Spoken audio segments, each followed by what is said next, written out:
রক্তের বিনিময়ে অর্জিত স্বাধীনতা দিবসে বীর শহীদদের স্মরণ, স্মৃতির মিনারে শ্রদ্ধাবনত জাতি, মুক্তিযুদ্ধের অর্জন সমুন্নত রাখার প্রত্যয়। আজকে স্বাধীনতা দিবস, এখানে আমরা স্মরণ করতে এসেছি। আমরা স্বাধীন মাতৃভূমি পেয়েছি, তার একটা স্পষ্ট ধারণা এদের ভিতরে বীজ বপন করে দেওয়া। দেশপ্রেম জাগ্রত করা এই দিবসের মাধ্যমে আমাদের ইতিহাস ঐতিহ্য প্রজন্ম থেকে প্রজন্মে নিয়ে যেতে হবে।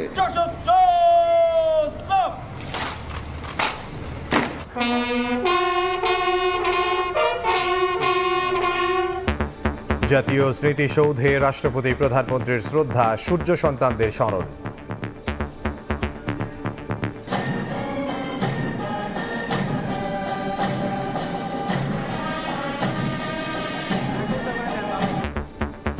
দেড় যুগ পর প্যারেড গ্রাউন্ডে বর্ণাঢ্য কুচকাওয়াজ, মনোমুগ্ধকর ফ্লাই পাস্ট ও প্রতিরক্ষা সক্ষমতা প্রদর্শন উপভোগ করলেন রাষ্ট্রপতি প্রধানমন্ত্রী।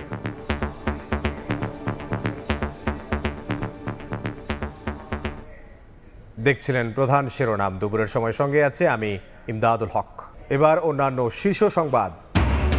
শহীদ জিয়া ও বেগম জিয়ার সমাধিতে শ্রদ্ধা প্রধানমন্ত্রীর, প্রতিশ্রুতি বাস্তবায়নে সরকারে আস্থা মানুষের, তারেক রহমানের নেতৃত্বে সমৃদ্ধ দেশ গড়ার প্রত্যয় নেতাদের। দুর্নীতিমুক্ত দেশ গড়তে ঐক্যবদ্ধ হয়ে কাজ করার আহ্বান বিরোধী দলীয় নেতার। ৭১ ও ২৪-এর আকাঙ্ক্ষা বাস্তবায়নে কাজ করার অঙ্গীকার এনসিপির। হাদি হত্যা মামলার আসামিদের ফেরাতে ভারতকে চিঠি, রাজেরবাগে শহীদ মুক্তিযোদ্ধাদের প্রতি শ্রদ্ধা জানিয়ে স্বরাষ্ট্রমন্ত্রী। পুলিশ সংস্কারে কাজ করছে সরকার। পদ্মাপাড়ে স্বজনহারাদের আর্তনাদ, বাসডুবির ঘটনায় ২৬ মরদেহ উদ্ধার, ২৫ জনের মরদেহ হস্তান্তর। নিখোঁজদের সন্ধানে দৌলতদিয়ায় দ্বিতীয় দিনের অভিযান।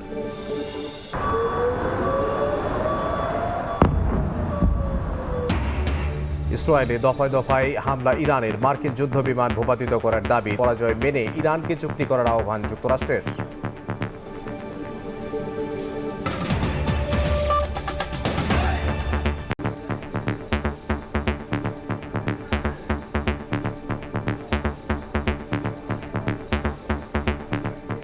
ছাপ্পান্ন বছরে পা রাখল বাংলাদেশ। রক্তের বিনিময়ে ভূখণ্ড স্বাধীন করা বীর শহীদদের শ্রদ্ধাবনত চিত্তে স্মরণ করছে জাতি। স্মৃতির মিনারে হাজারো মানুষের ভালোবাসায় সিক্ত সূর্য সন্তানরা।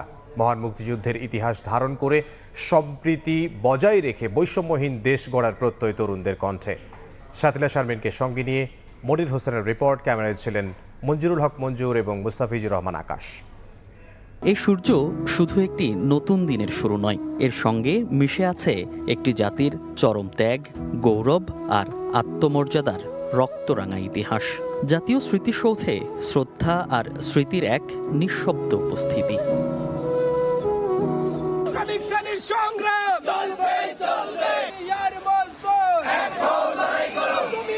কণ্ঠে স্লোগান, হাতে ফুলের ডালি, দীপ্ত পায়ে ধর্ম বর্ণ নির্বিশেষে এ এক জাতির মিলন মেলা। চোখগুলো জানান দিচ্ছে অগ্রজদের আত্মদান ভোলেননি তারা। তরুণ প্রজন্মের কাছে আমাদের দেশত্ববোধ জাগ্রত করে এই দিনটা। স্বাধীনতা মানে নিজের মতো করে বাঁচার অধিকার। সংখ্যা ভিন্ন হতে পারে, কিন্তু অনুভূতি একই। আজকে স্বাধীনতা দিবস, আজকে স্বাধীনতা দিবস, এখানে আমরা স্মরণ করতে এসেছি। সবাইকে জানাই স্বাধীনতা দিবসের শুভেচ্ছা। পতাকা হাতে স্মৃতির মিনারে শিশুদের পদচারণা, শেকড়ের সঙ্গে সেতু বন্ধন রচনা করবে এমন প্রত্যাশা অভিভাবকদের। পরবর্তী প্রজন্ম যেন এখানে স্বাধীনতার বিষয়গুলো উপভোগ করতে পারে, সেই কারণে আমরা এখানে এসেছি। পূর্বে যে ঘটনার মাধ্যমে আমরা স্বাধীন মাতৃভূমি পেয়েছি, তার একটা স্পষ্ট ধারণা এদের ভিতরে বীজ বপন করে দেওয়া আর কি। নতুন প্রজন্মের চোখে স্বাধীনতা মানে সম্ভাবনার দিগন্ত। ৭১ শুধু একটি যুদ্ধ নয়, এটি একটি চেতনা যা আজও পথ দেখায় সব সময়ে। তরুণ প্রজন্মকে একে সম্পৃক্ত করা জরুরি, কারণ আমাদের ইতিহাস ঐতিহ্য প্রজন্ম থেকে প্রজন্মে নিয়ে যেতে হবে। এই আমাদের এগুলো সাংস্কৃতিক ঐতিহ্য, এগুলো জাতির ঐতিহ্য।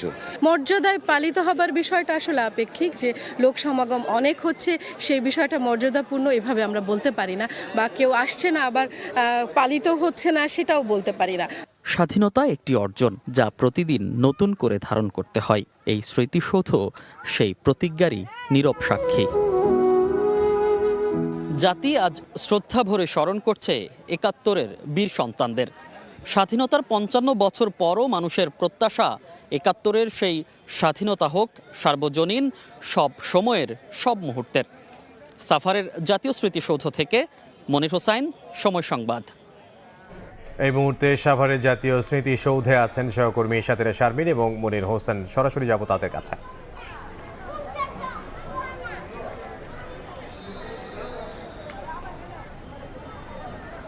মহান স্বাধীনতা দিবস এবং জাতীয় দিবস উদযাপনের সবশেষ খবর জানাতে আমরা আবারও স্বাগত জানাচ্ছি জাতীয় স্মৃতিসৌধ থেকে। সঙ্গে আছি আমি মনির হোসেন এবং আমার সঙ্গে আছেন সহকর্মী সাতিলা শারমিন।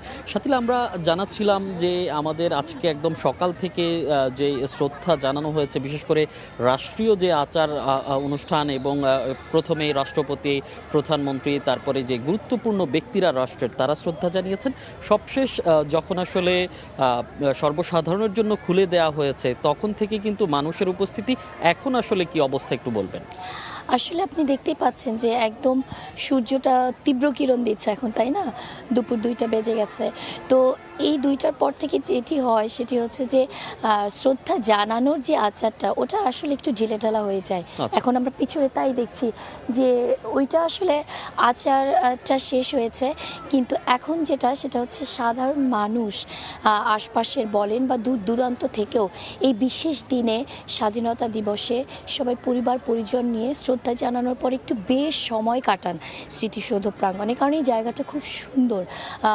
অনেক গাছ রয়েছে যেগুলো এই প্রাঙ্গণে আসলে যারা বাংলাদেশ সময় কাটানোর জন্য ভালো একটি জায়গা এবং এখানে যে যারা এসেছেন বিভিন্ন গুরুত্বপূর্ণ ব্যক্তি বিশ্বের বিভিন্ন জায়গা থেকে যখন এসেছেন রাষ্ট্রনায়করা, তারা এখানে তাদের স্মৃতিচিহ্ন রেখে গেছেন, একটি গাছ লাগিয়ে গেছেন।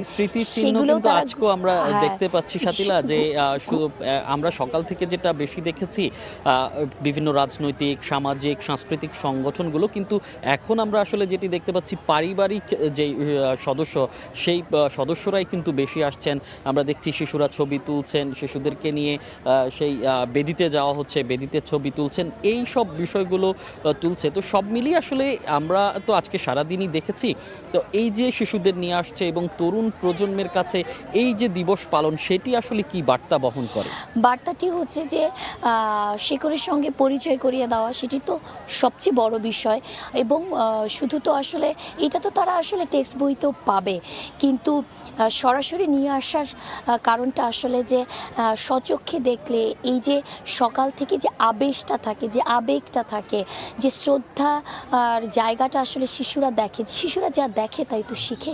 সেই জায়গা থেকে আসলে অভিভাবকরা চান যে তাদের যে অগ্রজরা আছেন, যা নিয়ে তারা গর্বিত, যা নিয়ে তারা সামনের পথটা পাড়ি দিতে চান, সেই অনুভূতিটা আসলে শিশুদের মধ্যে দিতে চান, কারণ তারাই তো ভবিষ্যৎ প্রজন্ম, তারাই তো সেই উন্নত সমৃদ্ধ দেশটা গড়ে তুলবেন।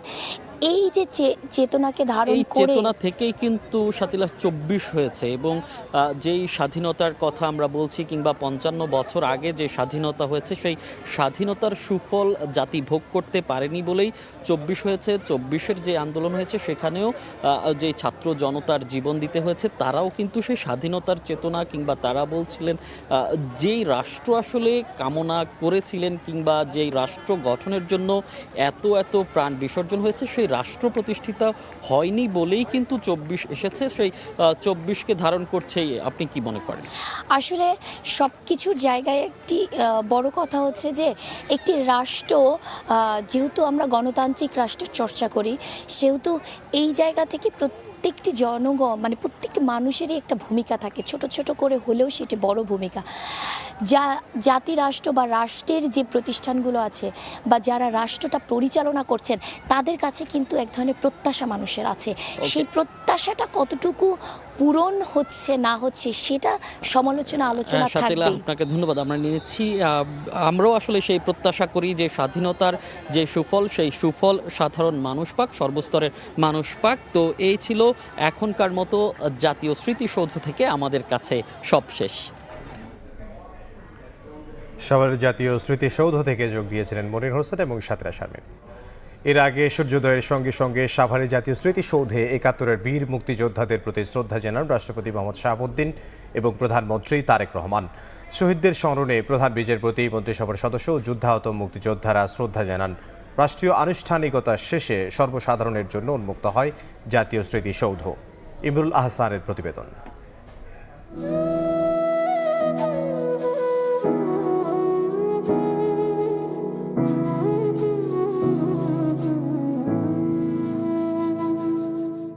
ভোরের রক্তিম সূর্য মনে করিয়ে দেয় বাঙালি জাতির গৌরবময় ইতিহাসের এক অন্যতম অধ্যায়ের কথা। যেদিন জীবনের সব মায়া ছেড়ে অস্তিত্ব রক্ষার লড়াইয়ের নামে সর্বস্তরের মানুষ বিশ্বের দরবারে বাঙালি পরিচিতি পায় হার না মানা জাতি হিসেবে। ৭১-এর এই দিনে সূচনা হয় স্বাধীনতা ছিনিয়ে আনার মুক্তিযুদ্ধের। সূর্যোদয়ের সঙ্গে সঙ্গেই জাতির শ্রেষ্ঠ সন্তানদের প্রতি শ্রদ্ধা জানাতে সাভারের জাতীয় স্মৃতিসৌধে রাষ্ট্রপতি মোহাম্মদ শাহাবুদ্দিন এবং প্রধানমন্ত্রী তারেক রহমান পুষ্পস্তবক অর্পণ শেষে নীরবে দাঁড়িয়ে স্মরণ করেন স্বাধীনতা যুদ্ধের বীর শহীদদের। রাষ্ট্রীয় সালাম জানায় ৩ বাহিনীর চৌকুশ দল।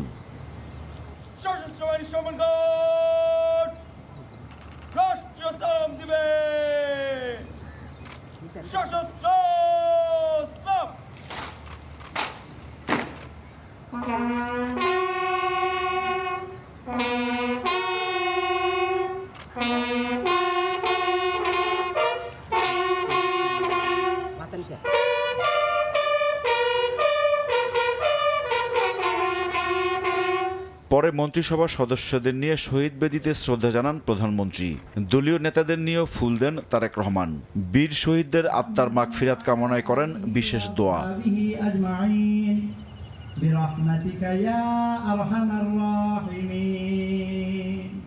এ সময় যুদ্ধাহত মুক্তিযোদ্ধা ও বিভিন্ন দেশের কূটনীতিকদের সঙ্গে কুশল বিনিময় করেন সরকার প্রধান। এরপর একে একে প্রধান বিচারপতি, প্রধান নির্বাচন কমিশনার, বিভিন্ন দেশের রাষ্ট্রদূতরা শহীদ বেদিতে শ্রদ্ধা জানান। রাষ্ট্রীয় আনুষ্ঠানিকতা শেষে সর্বসাধারণের জন্য উন্মুক্ত করা হয় স্মৃতিসৌধ। বাংলাদেশের মুক্তি সংগ্রামের সবচেয়ে বড় অর্জন স্বাধীনতা। লাখো শহীদের রক্তের দামে কেনা স্বাধীনতা, যার শুরুটা হয়েছিল ২৬শে মার্চ। তাই এই দিনটি দেশের মানুষের অস্তিত্ব, আবেগ, অহংকার আর অনুভূতিতে মিশে আছে। ৫৫ বছরের প্রাপ্তি অপ্রাপ্তি পেছনে ফেলে স্বাধীনতা দিবসে সবার প্রত্যাশা, সব সংকট দূরে ঠেলে গড়ে উঠবে প্রত্যাশিত বাংলাদেশ। ইমরুল আহসান, সময় সংবাদ, সাভার, ঢাকা। ১৮ বছর পর মহান স্বাধীনতা দিবসের বর্ণাঢ্য কুচকাওয়াজ। জাতীয় প্যারেড গ্রাউন্ডে সম্মিলিত বাহিনীর সালাম গ্রহণ করেন রাষ্ট্রপতি মোহাম্মদ শাহাবুদ্দিন। বর্ণিল কুচকাওয়াজ উপভোগ করেন প্রধানমন্ত্রী তারেক রহমান। এছাড়াও উপস্থিত ছিলেন রাষ্ট্রীয় গুরুত্বপূর্ণ ব্যক্তি ছাড়াও বিদেশি কূটনীতিকরা। নান্দনিক ফ্লাই পাস্টে বাংলাদেশের সামরিক সক্ষমতায় ফুটে ওঠে দুর্যোগ দুর্বিপাকে দেশকে এগিয়ে নেয়ার প্রত্যয়। একের পর এক এগিয়ে আসছে অত্যাধুনিক ট্যাঙ্ক, স্বয়ংক্রিয় রকেট লঞ্চার, স্বনিয়ন্ত্রিত কামান আর গোলন্দাজের রাডার বহর, বিমান বিধ্বংসী অত্যাধুনিক মেশিনগান আর শত্রু জাহাজ বিধ্বংসী মিসাইল। আকাশ জুড়ে উঠছে অত্যাধুনিক যুদ্ধ বিমান MiG-29, নির্ভুল নিশানায় আঘাত হানছে শত্রু শিবিরে। তাকে সঙ্গ দিচ্ছে অন্যান্য সব যুদ্ধ বিমান। সঙ্গে পাল্লা দিয়ে লড়ে যাচ্ছে সেনাবাহিনীর হেলিকপ্টার ইউনিট। এমন দৃশ্য দেখে মনে হবে এ যেন সত্যিকারের যুদ্ধ। মহান স্বাধীনতা দিবসের কুচকাওয়াজে এভাবেই বাংলাদেশের সামরিক সক্ষমতার জানান দেয় সম্মিলিত সশস্ত্র বাহিনী। বৃহস্পতিবার সকাল 10টার কিছু আগে জাতীয় প্যারেড স্কয়ারে হাজির হন রাষ্ট্রপতি মোহাম্মদ শাহাবুদ্দিন। এ সময় তাকে স্বাগত জানান প্রধানমন্ত্রী তারেক রহমান। রাষ্ট্রপতির অনুমোদন ক্রমে কুচকাওয়াজের আনুষ্ঠানিকতা শুরু করেন অশ্বারোহী ক্যাপ্টেন। এ সময় রাষ্ট্রপতি পুরো প্যারেড গ্রাউন্ড পরিদর্শন করেন। এরপর শুরু হয় সম্মিলিত সামরিক বাহিনীর নান্দনিক পরিবেশনা। সেনাবাহিনী, পুলিশ, আনসার সহ বিভিন্ন ইউনিটের সুসজ্জিত দলের পরিবেশনায় তা হয়ে ওঠে উপভোগ্য। এ সময় রাষ্ট্রপতি প্রতিটি ইউনিটের সালাম গ্রহণ করেন। দর্শক সারিতে বর্ণিল এই পরিবেশনা উপভোগ করেন প্রধানমন্ত্রী তারেক রহমান। এ সময় সম্মিলিত সামরিক বাহিনীর বিভিন্ন ইউনিটের প্যারাট্রুপাররা রাষ্ট্রপতি, প্রধানমন্ত্রী সহ নিজ নিজ বাহিনীর পতাকা নিয়ে আকাশ থেকে ভূমিতে অবতরণ করেন। পরে শুরু হয় বিমান বাহিনীর পরিবেশনা। বর্ণিল ধোঁয়া ছেড়ে নান্দনিক সব ডিসপ্লে পরিবেশন করে তারা। এ সময় বিস্তীর্ণ আকাশের ক্যানভাস জুড়ে তৈরি হয় এক নান্দনিক আবহ। ফুটে ওঠে আকাশপথে বাংলাদেশের সক্ষমতাও। দীর্ঘ 18 বছর পর মহান স্বাধীনতা দিবসের অনুষ্ঠানে ফিরল রাষ্ট্রীয় কুচকাওয়াজ। এর মাধ্যমে সশস্ত্র বাহিনী ফুটিয়ে তোলে বাংলাদেশের সামরিক সক্ষমতার, একই সঙ্গে ফুটিয়ে তোলে যে কোনো দুর্যোগ দুর্বিপাকে দেশের পাশে থাকার, দেশকে এগিয়ে রাখার প্রত্যয়। নাজমুস সালেহী, সময় সংবাদ, ঢাকা। নির্বাচনের আগে দেয়া প্রতিশ্রুতি একে একে বাস্তবায়ন করায় সরকারের প্রতি জনগণ আস্থাশীল বলে মন্তব্য করেছেন স্থানীয় সরকার মন্ত্রী মির্জা ফখরুল ইসলাম আলমগীর। জিয়া উদ্যানে শহীদ রাষ্ট্রপতি জিয়াউর রহমান ও বেগম খালেদা জিয়ার সমাধিতে শ্রদ্ধা নিবেদন শেষে তিনি বলেন, ফ্যামিলি কার্ড, কৃষক কার্ড প্রধানমন্ত্রীর নতুন চিন্তাধারার ফসল। তারেক রহমানের নেতৃত্বে সমৃদ্ধ দেশ গড়ে উঠবে বলে প্রত্যাশার কথা জানান বিএনপি নেতারা।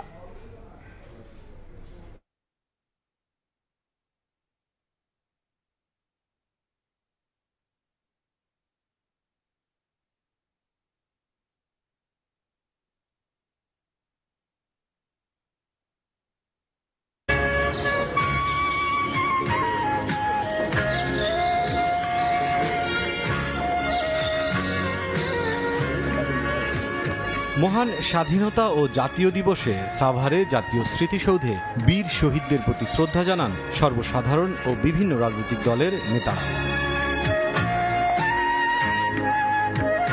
বৃহস্পতিবার স্মৃতির মিনারে নেতাকর্মীদের সঙ্গে নিয়ে ফুলেল শ্রদ্ধা জানান বিএনপি চেয়ারম্যান ও প্রধানমন্ত্রী তারেক রহমান।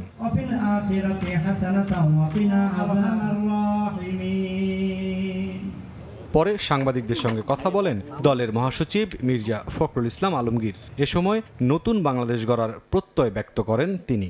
ফ্যাসিস্ট মুক্ত একটা পরিবেশে এই দিনটি আমরা উদযাপন করতে যাচ্ছি। নতুন একটি বাংলাদেশ গড়ার শপথ আমরা সবাই নিয়েছি। সাভার থেকে ফিরে জিয়া উদ্যানে শহীদ রাষ্ট্রপতি জিয়াউর রহমান ও সাবেক প্রধানমন্ত্রী বেগম খালেদা জিয়ার সমাধিতে শ্রদ্ধা জানান প্রধানমন্ত্রী ও মন্ত্রিপরিষদের সদস্যরা।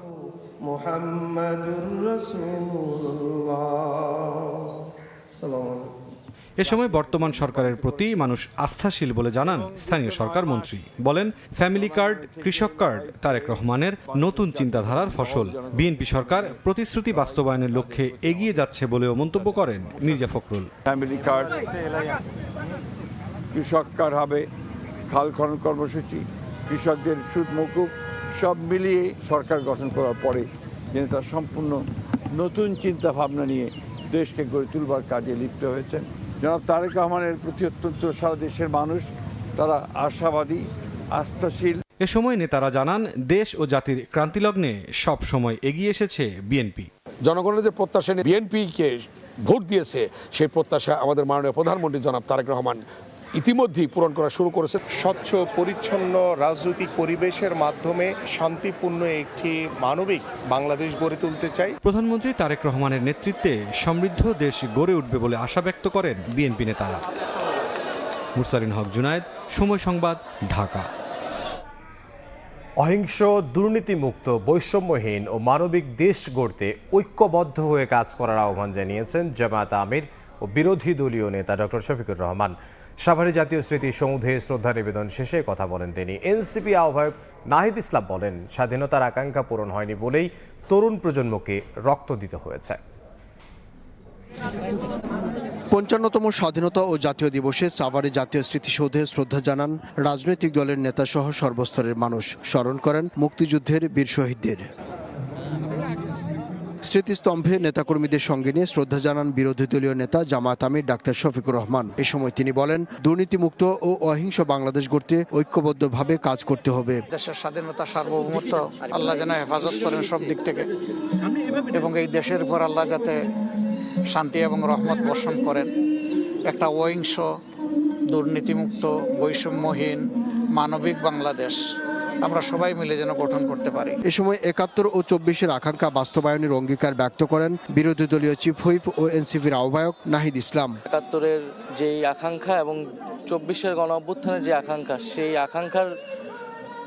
আকাঙ্ক্ষার ভিত্তিতে সাম্য এবং মানবিক মর্যাদার ভিত্তিতে আমরা এই বাংলাদেশ করতে চাই। আমরা এটার জন্য এই মুহূর্তে কাজ করছি। আমাদের স্বাধীনতার অনেক আকাঙ্ক্ষাই পূরণ হয়নি বলে আমাদের নতুন প্রজন্মকে আবারও রক্ত দিতে হয়েছে, জীবন দিতে হয়েছে। অর্থনৈতিক ও রাজনৈতিকভাবে বাংলাদেশ বিশ্ব দরবারে ভূমিকা রাখবে এমনটাই প্রত্যাশা বিরোধী দলীয় নেতাদের।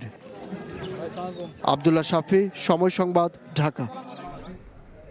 জেলায় জেলায় নানা আয়োজনে স্মরণ করা হয় জাতির শ্রেষ্ঠ সন্তানদের। ৩১ বার তোপধ্বনির মধ্য দিয়ে শুরু হয় মহান স্বাধীনতা দিবসের আনুষ্ঠানিকতা। ফুল হাতে স্মৃতিসৌধে ঢল নামে সর্বস্তরের মানুষের। সূর্যোদয়ের সঙ্গে সঙ্গে ফুল নিয়ে স্মৃতির মিনারে হাজারো মানুষের ভিড়। বৃহস্পতিবার ভোরে ৩১ বার তোপধ্বনির মধ্য দিয়ে মহান স্বাধীনতা ও জাতীয় দিবসের আনুষ্ঠানিকতা শুরু হয়। রংপুরে ৭১-এর শহীদ মুক্তিযোদ্ধাদের স্মৃতিস্তম্ভে ফুল দিয়ে শ্রদ্ধা জানান বিভাগীয় কমিশনার, সংসদ সদস্য সহ সর্বস্তরের মানুষ। বাংলাদেশকে এগিয়ে নিতে ঐক্যবদ্ধ হয়ে কাজ করার প্রত্যয় ব্যক্ত করেন তারা। মুক্তিযোদ্ধা যারা তাদের আত্মদান করেছেন আমাদের এই স্বাধীনতা অর্জনের জন্য, আমাদের সেই সমস্ত মা বোন যারা তাদের সম্ভ্রমের হানি হয়েছে, তাদের সহ যারা জুলাই অভ্যুত্থানের মাধ্যমে আত্মত্যাগ করেছেন, তাদের সকলকে আমি শ্রদ্ধা ভরে স্মরণ করছি।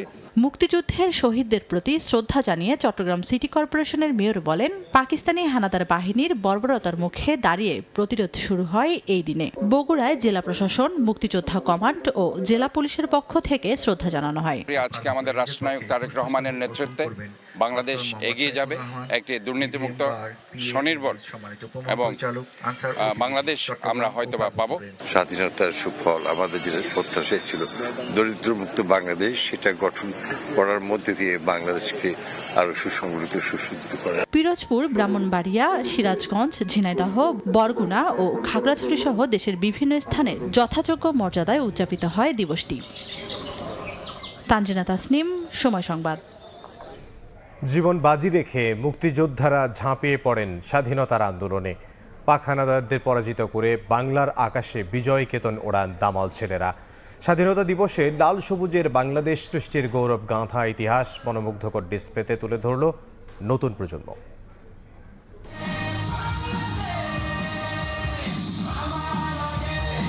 ২৬শে মার্চ বাঙালি জাতির কাছে নির্ভীক যোদ্ধা হওয়ার প্রেরণা। এটি শুধু একটি দিবস নয়, এর বর্ণচ্ছটায় বদলে যায় জীবনের গতিপথ, সাহস যোগায় নতুন শপথ নেওয়ার। বৃহস্পতিবার সকালে শান্তির প্রতীক পায়রা ও বেলুন উড়িয়ে চট্টগ্রাম, সিলেট, বগুড়া, ময়মনসিংহ, বরিশাল সহ জেলায় জেলায় প্রদর্শিত হয় কুচকাওয়াজ ও ডিসপ্লে। এরপর বাদ্যের তালে সুশৃঙ্খলভাবে এগিয়ে যায় বহর। কুচকাওয়াজে অংশ নেন স্কুল কলেজের শিক্ষার্থীরা। শুধু কুচকাওয়াজই নয়, ছিল শরীর কসরতের মাধ্যমে নান্দনিক উপস্থাপনাও। দেশাত্মবোধক গানের সঙ্গে নান্দনিক নৃত্যে ফুটিয়ে তোলা হয় ১৯৭১ সালের স্বাধীনতা আন্দোলনে মুক্তি সেনাদের বীরত্ব গাথা, মুক্তিযুদ্ধের ইতিহাস, বাঙালি সংস্কৃতি আর গ্রাম বাংলার জনজীবন। খুবই সুন্দর একটি বাংলাদেশ দেখতে চাই, যেখানে সবাই সুখে শান্তিতে সব ধর্মের মানুষ একসঙ্গে মিলে বসবাস করবে। স্বাধীনতায় আমরা একটাই স্বাধীনতা চাই, আমাদের দেশটা যাতে দুর্নীতিমুক্ত হয়। সেনানিবাসগুলোতে আয়োজন করা হয় সমরাস্ত্র প্রদর্শনীর। যুদ্ধের সময় নিজেদের সক্ষমতার অস্ত্র ও গোলাবারুদ দেখে অভিভূত দর্শনার্থীরা। যুদ্ধের রেঞ্জ, জাহাজের বিভিন্ন আগ্নেয়াস্ত্রের ব্যাপারে অনেক কিছু বিস্তারিত বলল, যেটা আমাদের জন্য এবং আমাদের সন্তানের জন্য অনুপ্রেরণা যোগায়। ওখানে দেখলাম যে কিভাবে যুদ্ধ পরিচালনা করে, এই বিষয়ে ওকে দেখাইলাম। ফুল দিয়ে বরণ করা হয় বীর মুক্তিযোদ্ধা ও শহীদদের পরিবারের সদস্যদের। উপহার দিয়ে শুভেচ্ছা জানানো হয় তাদের। ফাহরিয়া ফারজানা, সময় সংবাদ। মহান স্বাধীনতা দিবসে দেশের বিভিন্ন নৌ ঘাঁটিতে নৌবাহিনীর যুদ্ধজাহাজ সর্বস্তরের জন্য উন্মুক্ত করা হয়েছে। সে খবর জানবো। চট্টগ্রামের নেভাল জেটিতে আছেন সহকর্মী ফেরদৌস লিপি এবং বরিশালের কীর্তনখোলা নদীতে আছেন অপূর্ব অপু। সরাসরি শুরুতেই যাচ্ছে লিপির কাছে। লিপি, মহান স্বাধীনতা দিবস উপলক্ষে বাংলাদেশ নৌবাহিনী নানা ধরনের আয়োজন করেছে। এই মুহূর্তে আমরা আছি নেভাল জেটিতে, যেখানে নৌ যুদ্ধ জাহাজ বানজা সমুদ্র অভিযান সর্বসাধারণের জন্য উন্মুক্ত রাখা হয়েছে। এবং আমরা দেখেছি দুপুর 2টা থেকে শুরু হওয়া এই যে আনুষ্ঠানিকতা, সেটা প্রচুর সাধারণ মানুষ আসছেন, যুদ্ধজাহাজ দেখছেন। এবং বানজা সমুদ্র অভিযান, আপনারা জানেন যে বাংলাদেশ নৌবাহিনীর হেমলেট শ্রেণীর একটি ফ্রিগেট এবং অত্যাধুনিক সরঞ্জামে সজ্জিত এই যে সমুদ্র অভিযান সেটা কিন্তু গভীর সমুদ্র থেকে শুরু করে যে উপকূলীয় অঞ্চলে মাদক সহ মানব পাচার এইসব রোধে যেমন কাজ করে, তেমনি শত্রু পক্ষকে যেন বাংলাদেশের নৌ সীমানা নিরাপদ রাখতে পারে সেটার কাজ করতে এই সমুদ্র অভিযান অত্যাধুনিক যে অস্ত্রশস্ত্র দিয়ে সজ্জিত। এবং যারা দর্শনার্থী আসছেন তাদেরকে কিন্তু বাংলাদেশ নৌবাহিনীর দায়িত্বরত যারা কর্মকর্তারা আছেন তারা যেই জাহাজের বিভিন্ন সমরাস্ত্র নিয়ে তাদেরকে ধারণা দিচ্ছেন, নাম জানাচ্ছেন, এবং যারা সাধারণ মানুষ তারাও আসলে উচ্ছ্বসিত। বিশেষ করে বাংলাদেশ নৌবাহিনীর যে সক্ষমতা, স্বাধীনতা 56 বছরে এসে এটা নিয়ে কিন্তু তারা গর্ব অনুভব করছেন। এবং আপনারা জানেন যে মহান মুক্তিযুদ্ধে কিন্তু বাংলাদেশ নৌবাহিনীর একটি গুরুত্বপূর্ণ এবং গৌরব উজ্জ্বল ভূমিকা রয়েছে। মাত্র 2টি গানবোট দিয়ে কিন্তু বাংলাদেশ নৌবাহিনী সেই সময় মুক্তিযুদ্ধে ঝাঁপিয়ে পড়ে এবং যারা নাবিকরা ছিলেন সেই নাবিকরা কিন্তু প্রায় সমুদ্রের যে বন্দরগুলো রয়েছে, যে বন্দরগুলো রয়েছে সেখানে কিন্তু হামলা চালিয়ে পাকিস্তানের প্রায় 26টি জাহাজ কিন্তু তারা বিধ্বংস করে দিয়েছিল। এবং সেই গৌরব উজ্জ্বলের ইতিহাস কিন্তু সাধারণ মানুষকে নৌবাহিনী যারা কর্মকর্তারা আছেন তারা জানাচ্ছেন। তো এই ছিল আমার কাছে এখনো পর্যন্ত চট্টগ্রামের যে নেভাল জেটি, সেখান থেকে সর্বশেষ আমরা বরিশালে চলে যাব। সেখানে আমাদের সহকর্মী অপূর্ব আপু আছেন, তিনিও যে জাহাজ সেটা জানাবেন। চট্টগ্রামের মতো বরিশাল না, দেশের বিভিন্ন স্থানেই বাংলাদেশ নৌবাহিনীর পক্ষ থেকে আজকে যুদ্ধ জাহাজ তাদের সাধারণ মানুষের জন্য উন্মুক্ত করে রাখা হয়েছে। মহান স্বাধীনতা এবং জাতীয় দিবসকে ঘিরে তারা এই কার্যক্রমটি প্রতি বছর করে। শুধুমাত্র এই দিবসটি নয়, এর পাশাপাশি বিজয় দিবস, মহান বিজয় দিবস, সশস্ত্র বাহিনী দিবসগুলোতেও তারা এই যুদ্ধ জাহাজগুলো উন্মুক্ত করে থাকেন। এবং বরিশালের মানুষদের জন্য আলাদা একটি আবেদন রয়েছে এই যুদ্ধ জাহাজ দেখবার জন্য, কেননা চট্টগ্রাম কিংবা খুলনার যেমনি ঘাঁটি রয়েছে আলাদা করে এই যুদ্ধ জাহাজ, কিছু বরিশালে কিন্তু আলাদা কোনো ঘাঁটি নেই। ফলে এই একটি দিনকে ঘিরে সাধারণ মানুষের মধ্যে একটা আগ্রহ থাকে এবং সেই আগ্রহের জায়গা থেকে তারা এই যুদ্ধ জাহাজটি দেখতে আসে। এবং এই যে ভারী অস্ত্রশস্ত্র রয়েছে, এই অস্ত্রগুলো তারা এক নজর দেখবার জন্য, নিজেকে সাক্ষী করবার জন্য এই চলে আসেন এখানে। আজকে দুপুর 12টা থেকে এই যুদ্ধ জাহাজ এখানে প্রদর্শন করা শুরু হয়েছে। এটির নাম হচ্ছে বানৌজা অদম্য এবং এটি খুলনা শিপইয়ার্ডে তৈরি করা হয়েছিল 2013 সালের 23শে ডিসেম্বর বাংলাদেশ নৌবাহিনীতে যুক্ত করা হয়। জাহাজটিতে যুক্ত করার পরপরই বাংলাদেশের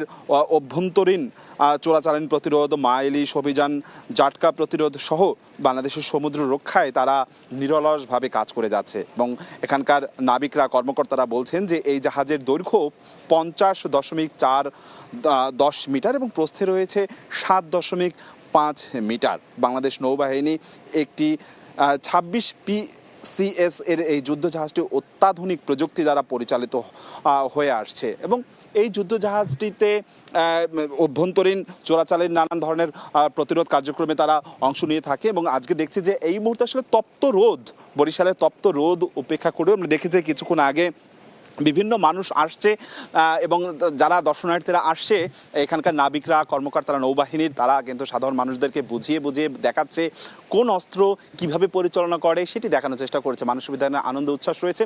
আজকে মহান স্বাধীনতা দিবস উপলক্ষে বরিশালে নানান ধরনের আয়োজন চলছে। আমরা হয়তো বা পরবর্তী বুলেটিনে আরও বিস্তারিত জানাবো। আপাতত আমার কাছে নৌবাহিনীর যুদ্ধজাহাজ থেকে সবশেষ এতটুকুই খবর ছিল। বরিশাল থেকে সহকর্মী অপূর্ব অপু এবং চট্টগ্রাম থেকে যোগ দিয়েছিলেন সহকর্মী ফেরদৌস লিপি। দুপুরের সময় আরও থাকছে। দেশের সম্পদের প্রায় 1/4 ভাগ নারীর হাতে, ধনীর হাতে। প্রতিনিয়ত যুদ্ধ মূল্যস্ফীতির সঙ্গে অর্থনৈতিক স্বাধীনতা নিশ্চিতে দূরদর্শী কৌশল অবলম্বনের পরামর্শ। হাদি হত্যা মামলার আসামিদের দেশে ফিরিয়ে আনার প্রক্রিয়া শুরু হয়েছে। এরই মধ্যে ভারতকে চিঠি দেওয়া হয়েছে বলে জানিয়েছেন স্বরাষ্ট্রমন্ত্রী সালাউদ্দিন আহমদ। মুক্তিযুদ্ধে রাজারবাগ পুলিশ লাইনে নিহতদের প্রতি শ্রদ্ধা জানিয়ে তিনি বলেন, আইনশৃঙ্খলা পরিস্থিতি উন্নয়নে পুলিশ সংস্কারের কাজ শুরু করেছে সরকার। ভারতের আইনশৃঙ্খলা বাহিনীর কাছে বন্দী ইনকিলাব মঞ্চের আহ্বায়ক শহীদ উসমান হাদি হত্যাকাণ্ডের প্রধান আসামি ফয়সাল করিম মাসুদ ও তার সহযোগী আলমগীর হোসেন, তাদের ফেরত আনতে এরই মধ্যে তৎপরতা শুরু করেছে বাংলাদেশ সরকার। বন্দি বিনিময় চুক্তির আওতায় গ্রেফতার হওয়া ফয়সাল ও আলমগীরকে দেশে ফিরিয়ে আনার প্রক্রিয়া শুরু হয়েছে বলে জানিয়েছেন স্বরাষ্ট্রমন্ত্রী সালাউদ্দিন আহমেদ। জানান, দিল্লিতে চিঠি পাঠিয়েছে ঢাকা। পররাষ্ট্র মন্ত্রণালয়ের মাধ্যমে ডিপ্লোম্যাটিক চ্যানেলে আমরা অনুরোধপত্র পাঠিয়েছি যাতে বাংলাদেশে তাদের প্রত্যাবর্তন করানো হয়। এখানে স্বরাষ্ট্র মন্ত্রণালয়ের ভূমিকা হচ্ছে আমরা আনুষ্ঠানিকভাবে গ্রেফতারি পরোয়ানা সহ আমাদের অনুরোধপত্র পররাষ্ট্র মন্ত্রণালয়ের মাধ্যমে আমরা প্রেরণ করেছি যাতে এক্সট্রাডিশন চুক্তি অনুসারে সেই সমস্ত আসামিকে আইন মাফিক বাংলাদেশের কাছে হস্তান্তর করা হয়। বৃহস্পতিবার মুক্তিযুদ্ধে রাজারবাগ পুলিশ লাইনে নিহত পুলিশ সদস্যদের প্রতি শ্রদ্ধা জানিয়ে স্বরাষ্ট্রমন্ত্রী বলেন, দেশের আইন শৃঙ্খলা পরিস্থিতি উন্নয়নে পুলিশ সংস্কারের কাজ শুরু করেছে সরকার। পুলিশ সংস্কারের জন্য আমরা যে সমস্ত পদক্ষেপ নিতে চাই, আরও বেশি মান উন্নয়নের জন্য, বিভিন্ন ক্ষেত্রে ক্যাপাসিটি বিল্ডিংয়ের জন্য, যাতে আমরা পুলিশ বাহিনীকে আরও সমৃদ্ধ করতে পারি, সেই জন্য আমরা সহায়তা চাচ্ছি। সেটাকে অনেক সময় বলা হয় যে অ্যাডভাইজারি সাপোর্ট আছে, টেকনিক্যাল সাপোর্ট আছে, ট্রেনিং আছে, ক্যাপাসিটি বিল্ডিং আছে। এই সমস্ত ক্ষেত্রে আমরা যেখানেই উন্নত রাষ্ট্রগুলোর কাছ থেকে সহায়তা পাবো তাদের কাছ থেকে সেই সহায়তা চাচ্ছি। 1971 সালের 25শে মার্চ রাজারবাগ পুলিশ লাইনে বাহিনীর রক্তদান স্বাধীনতা সংগ্রামের প্রথম ভিত্তি বলে মন্তব্য করেন তিনি। সবচাইতে জেমসন মাহবুব, সময় সংবাদ, ঢাকা। দৌলতদিয়া ঘাটে পদ্মায় বাস ডুবির ঘটনায় উদ্ধার হচ্ছে একের পর এক মরদেহ। এ পর্যন্ত উদ্ধার হয়েছে 26 জনের মরদেহ, যার মধ্যে স্বজনদের কাছে হস্তান্তর করা হয়েছে 25 জনের। এখনও উদ্ধার কাজ চালাচ্ছে ফায়ার সার্ভিস, নৌবাহিনী ও কোস্টগার্ডের ডুবুরি দল। নিখোঁজদের উদ্ধারে অভিযান চলমান থাকবে বলে জানাচ্ছেন তারা। নদী পাড়ে শোকাহত পরিবেশ, বাড়ছে স্বজনদের ভিড়। নিখোঁজদের সন্ধানে নদীতে ডুবুরি দলের নিরন্তর চেষ্টা। উদ্ধার করা হচ্ছে একের পর এক মরদেহ। ঘাটের বাতাসে ভাসছে কান্নার রোল, নদী পাড়ে শোকাহত স্বজনরা। রাজবাড়ীর দৌলতদিয়ার 3 নম্বর ঘাট এলাকায় চলছে টানা উদ্ধার অভিযান। ফায়ার সার্ভিস, নৌবাহিনী ও কোস্টগার্ডের 40 জনের ডুবুরি দলের চেষ্টায় কখনো শিশু, কখনো নারী পুরুষের মরদেহ তুলে আনা হচ্ছে। শনাক্তে পাঠানো হচ্ছে হাসপাতালে। পরীক্ষা নিরীক্ষার পর মরদেহ বুঝে নিচ্ছেন স্বজনরা। এখনো নিখোঁজ অনেকে। আমার বাইরে একটা শার্ট ছিল আর একটা প্যান্ট ছিল, এই প্যান্টটা দেখে আমরা চিনতে পারছি। শুনলাম যে ব্যাগ পাওয়া গেছে, লাশ পাওয়া যায় না, সেই উদ্দেশ্যে আমি আইছি। ডাক্তারের কাছে যেতে শুনো, তার স্ত্রী লাশ পাওয়া গেছে, মুক্তা জাহাঙ্গীরের লাশ এখনো পাওয়া যায় নাই। নিখোঁজদের উদ্ধারে অভিযান চলমান রাখার কথা বলছেন ফায়ার সার্ভিস কর্মকর্তারা। নিখোঁজের সঠিক তথ্য পাওয়া যায়নি, এখন আমাদের কাজ চলতেছে। যতক্ষণ পর্যন্ত এটা সম্পূর্ণ না পাওয়া যায় ততক্ষণ আমাদের কাজ চলতে থাকবে। এই মুহূর্তে দৌলতদিয়া ঘাটে আছেন সহকর্মী ইউসুফ আলী, সরাসরি যাব তার কাছে। মৃতদেহ আর স্বজনদের হাজারিট সবকিছু মিলিয়ে পাটুরিয়া এই রাজবাড়ির যে দৌলতদিয়া 3 নম্বর ঘাট কিন্তু এখনো শোকের ছায়া নেমে এসেছে। আমরা দেখেছি সকাল থেকে এ পর্যন্ত তো 26 জনের মৃতদেহ উদ্ধার করা হয়েছে। এর মধ্যে 7 জন পুরুষ রয়েছে এবং 11 জন নারী রয়েছে এবং 8 জন শিশুর মরদেহ উদ্ধার করা হয়েছে। এখনটা সবচেয়ে বড় বিষয়, এখন যে সময়টা চলছে এর থেকে 15 মিনিট আগে থেকে ফায়ার সার্ভিস, নৌবাহিনী এবং উদ্ধারকারী যারা ছিলেন তারা কিন্তু বিরতি, অর্থাৎ আমাদের যেটা জানিয়েছে ফায়ার সার্ভিস পক্ষ থেকে, তারা কিন্তু উদ্ধার কাজ এখন চালাচ্ছে না। তারা কিন্তু একটু রেস্টে চলে গিয়েছে। তারা বলছে আবার উদ্ধার কাজ চালানো হবে। এছাড়াও কিন্তু আমরা যারা বাংলাদেশের যাত্রী কল্যাণ সমিতি রয়েছে, যাত্রী কল্যাণ সমিতির নির্বাহী কমিটির সদস্য মঞ্জুর রহমানের সাথে আমি কথা বলেছি। তার দাবি কিন্তু এইটা বাসটিতে, অর্থাৎ সৌহার্দ্য পরিবহনের যে বাসটির দুর্ঘটনায় ডুবে গিয়েছে পদ্মায়, সেইটা এই বাসটিতে 55 জন লোক ছিল। আর 55 জন লোকের ভিতরে কিন্তু 10 জন জীবিত উদ্ধার হয়েছে এবং 26 জন যেহেতু মৃতদেহ উদ্ধার করা হয়েছে, তার মতে এবং তার দাবি এখনও 19 জন যাত্রী এখনও নিখোঁজ রয়েছে। তার দাবি যে এই নদীতে এখনও কিন্তু জানিতে তাদের এই উদ্ধার কাজ চালানো হয়। আর এবড়ো থেবড়ো রাস্তা যেন মেরামত করে সঠিকভাবে এটা কিন্তু পল্টনগুলো ঠিক করা হয়। এই ছিল আমার কাছে রাজবাড়ির 3 নম্বর ঘাট থেকে সর্বশেষ তথ্য। ইউসুফ আলী যোগ দিয়েছিলেন রাজবাড়ী থেকে। চট্টগ্রামের ফৌজদারহাটে ঢাকাগামী চট্টলা এক্সপ্রেস ট্রেনে আগুনে দুটি বগি পুড়ে গেছে। প্রত্যক্ষদর্শীরা জানান, সকালে ট্রেনের পাওয়ার কারে আগুনের সূত্রপাত হয়। মুহূর্তেই আগুন ছড়িয়ে পড়ে আরও একটি বগিতে। এ সময় বন্ধ হয়ে যায় রেল চলাচল। ফায়ার সার্ভিসের দুটি ইউনিট 1 ঘন্টার চেষ্টায় আগুন নিয়ন্ত্রণে আনে। ঘটনা তদন্তে 4 সদস্যের কমিটি গঠন করেছে কর্তৃপক্ষ। চট্টগ্রাম থেকে ঢাকাগামী চট্টলা এক্সপ্রেসে 16টি বগিতে 600-র বেশি যাত্রী ছিলেন।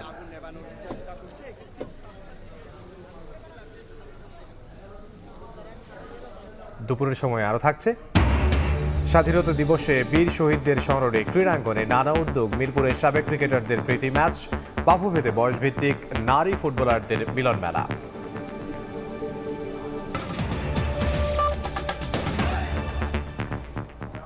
এবার বাণিজ্যের সংবাদ।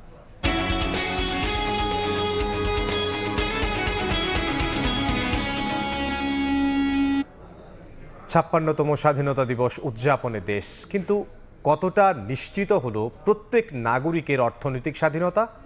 এখনও আয় বৈষম্যের গোলক ধাঁধায় দেশের মোট সম্পদের প্রায় 1/4 বন্দী হয়ে আছে শীর্ষ 1% ধনীর হাতে। প্রশস্ত হয়নি কর্মসংস্থানের সুযোগ, প্রতিনিয়ত যুদ্ধ মূল্যস্ফীতির সঙ্গে। অর্থনৈতিক স্বাধীনতা নিশ্চিতে নতুন কৌশল অবলম্বনের পরামর্শ বিশেষজ্ঞদের। জিন্নাত আরা জশোয়ার রিপোর্ট। আমি এই দেশের যে একটা নাগরিক, আমার কোনো বাড়ি বিডা বাড়ি কিছু নাই। আমি সান্ত্বনা নিয়ে আছি যে আমার দেশ বাংলাদেশ। বাংলাদেশের আজ 56তম স্বাধীনতা দিবস। যে ভূখণ্ডে জন্ম, বেড়ে ওঠা, গর্ব করে বলা আমার দেশ বাংলাদেশ, সেই 54,000 বর্গমাইলে এক টুকরো স্থায়ী আশ্রয় নেই। স্বাধীনতার স্বাদ বুঝি এমনও হয়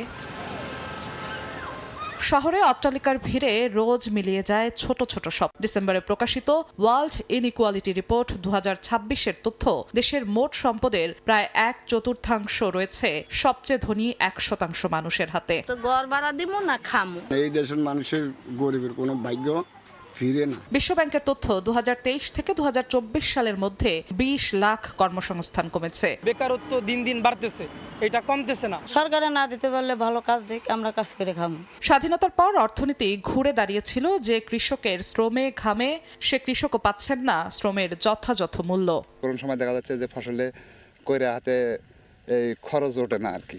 এমন বাস্তবতায় রং চড়ানো গল্প ঘোষণা নয়। স্বাধীন বাংলাদেশকে সত্যিকার অর্থে উন্নত করতে দায়িত্ব নিয়েই বন্ধ কলকারখানা চালুর উদ্যোগ, কৃষি ঋণ মওকুফ, কৃষক কার্ড তৈরির পাশাপাশি শিল্পমুখী অর্থনীতিতে কাঁচামালের যোগান দেয়া, কৃষিকে এগিয়ে নিতে খাল খনন কর্মসূচি হাতে নিয়েছে বর্তমান সরকার। তবে এই মুহূর্তে মধ্যপ্রাচ্য সংঘাতের নেতিবাচক প্রভাব সহনীয় করাকেই বড় চ্যালেঞ্জ হিসেবে দেখছেন অর্থনীতিবিদরা। আমাদের কিন্তু অর্থনীতি কিন্তু সার্বিকভাবে যদি বলা যায় খুব সুস্থ অবস্থায় নেই। মধ্যপ্রাচ্য যুদ্ধ এবং বিশ্ববাজারের যে পরিস্থিতি, সেই কারণে এই সমস্যাগুলো কিন্তু আরো বেশি গভীরতর হয়েছে। সামাজিক সুরক্ষা খাতে শুধু বরাদ্দ বাড়ানো নয়, সুষম বন্টনের তাগিদও অর্থনীতিবিদের। নতুন সরকার, নতুন বাস্তবতা, বহু পরিকল্পনার স্বপ্ন, এসব কিছুর ভিড়ে সাধারণ মানুষের চাওয়া উন্নয়ন এবং সমস্ত পরিকল্পনা হোক অন্তর্ভুক্তিমূলক। উন্নয়নের মহাকাব্যে হারিয়ে না যাক আয় বৈষম্যের গল্প। সবার আগে নিশ্চিত হোক প্রতিটি নাগরিকের অর্থনৈতিক স্বাধীনতা। জিন্নাত আরা জশোয়া, সময় সংবাদ, ঢাকা। 40 বছর ধরে অসংখ্য খুশির মিছিলে ছিল আইডিএলসি, থাকবে আগামীতেও।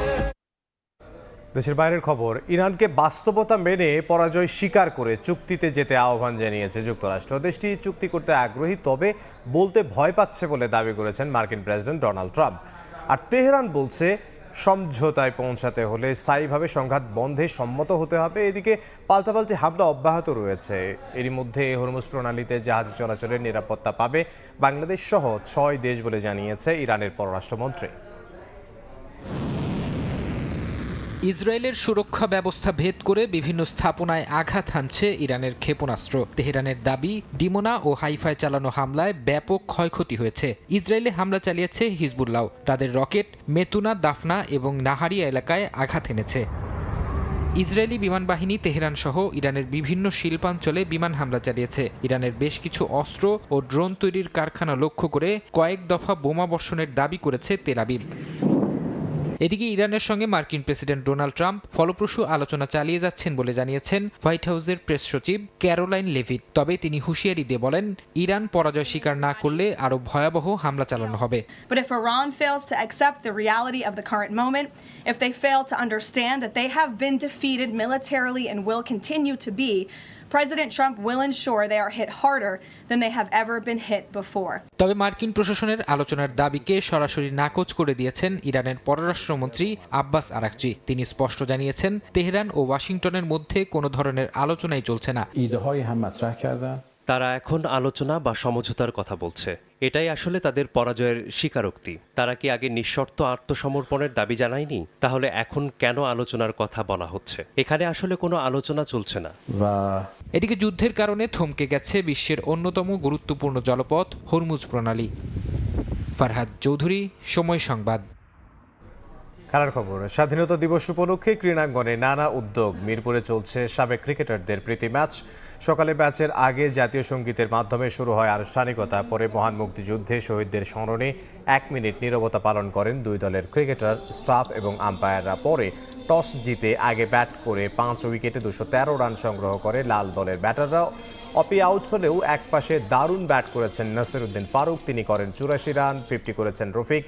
স্বাধীনতা দিবস উপলক্ষে প্রীতি ম্যাচ আয়োজন করেছে ফুটবল ফেডারেশনও। লাল ও সবুজ দলে ভাগ হয়ে খেলেন ইয়ুথ ফুটবলাররা।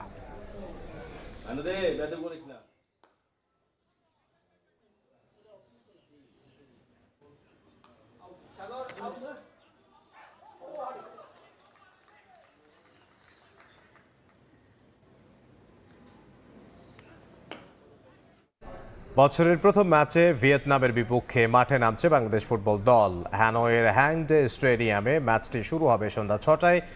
এশিয়ান কাপ বাছাইয়ে সিঙ্গাপুর ম্যাচের আগে এই ম্যাচকে প্রস্তুতি হিসেবে দেখছেন হেড কোচ হ্যাপিয়ার ক্যাব্রেরা। শুরুর একাদশে হামজা খেলবেন কিনা তা নিয়ে ধোঁয়াশা রয়েছে। 4 মাসের বেশি সময় পর মাঠে ফিরতে যাচ্ছে বাংলাদেশ ফুটবল দল। শক্তিশালী ভিয়েতনামের বিপক্ষে চোখে চোখ রেখে লড়াইয়ের প্রত্যয় অধিনায়ক জামাল ভুঁইয়াদের। র্যাঙ্কিংয়ে 72 ধাপ এগিয়ে থাকা দলের সঙ্গে নিজেদের ঝালিয়ে নেয়ার সুযোগ পাচ্ছেন জামালরা। আর বাংলাদেশকে কঠিন প্রতিপক্ষ হিসেবেই নিচ্ছে ভিয়েতনাম।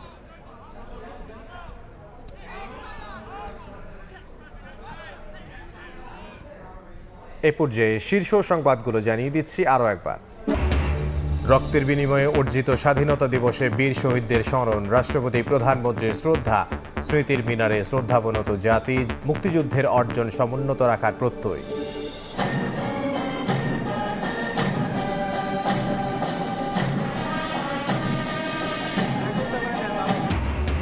দেড় যুগ পর জাতীয় প্যারেড গ্রাউন্ডে বর্ণাঢ্য কুচকাওয়াজ, মনোমুগ্ধকর ফ্লাই পাস ও প্রতিরক্ষা সক্ষমতা প্রদর্শন উপভোগ করলেন রাষ্ট্রপতি ও প্রধানমন্ত্রী। পদ্মা পাড়ে স্বজনহারাদের আর্তনাদ। বাঁশডুবির ঘটনায় 26 মরদেহ উদ্ধার, 25 জনের লাশ হস্তান্তর। নিখোঁজদের সন্ধানে দৌলতদিয়ায় দ্বিতীয় দিনের অভিযান।